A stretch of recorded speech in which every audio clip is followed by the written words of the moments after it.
ইফতারের ঠিক 15 মিনিটের মধ্যেই বানিয়ে ফেলুন এই ভেজিটেবল ফ্রাইড রাইস।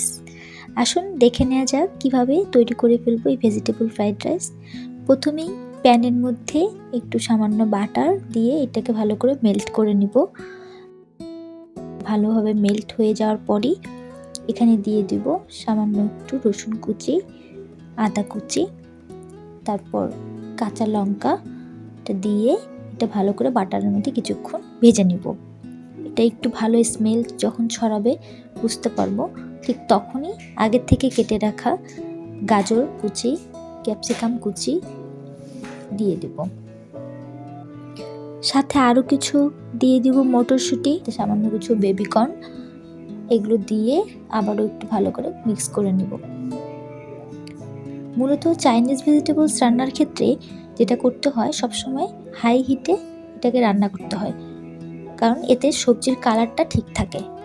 আমরা যদি লো হিটে যদি এটাকে কুক করি তখন আস্তে আস্তে সবজির কালারটা নষ্ট হয়ে যায়। এই জন্য যতক্ষণই রান্নাটা করব ততক্ষণই কিন্তু হাই হিটে রান্না করতে হবে।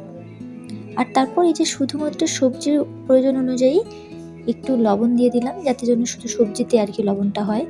এরপর আমরা আসলে আরও সস ব্যবহার করব যেটাতে অনেক লবণ থাকবে।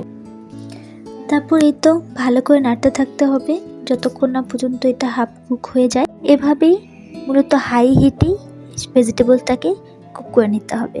পরে দিয়ে দিব পোলার চাল। এটিকে আমি আগে থেকেই 80 থেকে 90% কুক করে নিয়েছি।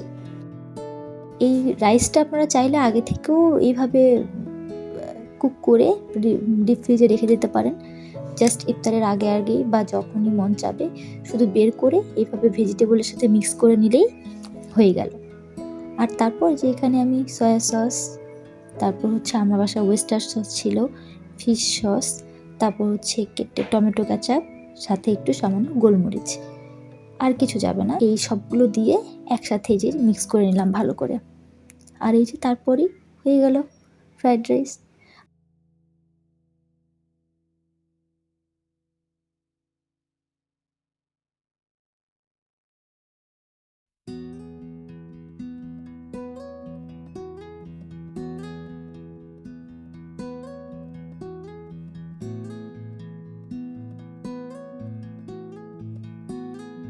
এই তো তারপর ভালোভাবে মিক্সড হয়ে গেলেই সামান্য একটু চিনি দিয়ে এটাকে আবারও ভালো করে একটু মিক্স করে নিব। চিনিটা দিলে ফ্রাইড রাইসের স্বাদটা আরও বেশি দ্বিগুণ হয়ে যায়। এটা না দিলেও চলবে, তবে ব্যালেন্স আনার জন্য আমি একটু দিলাম। এই তো হয়ে গেল ফ্রাইড রাইস। তাহলে আর দেরি কেন, এখনই বানিয়ে ফেলুন মজাদার এই ফ্রাইড রাইস। কোন ভিডিও আরও পেতে লাইক অ্যান্ড সাবস্ক্রাইব করে পাশে থাকবেন। Thank you.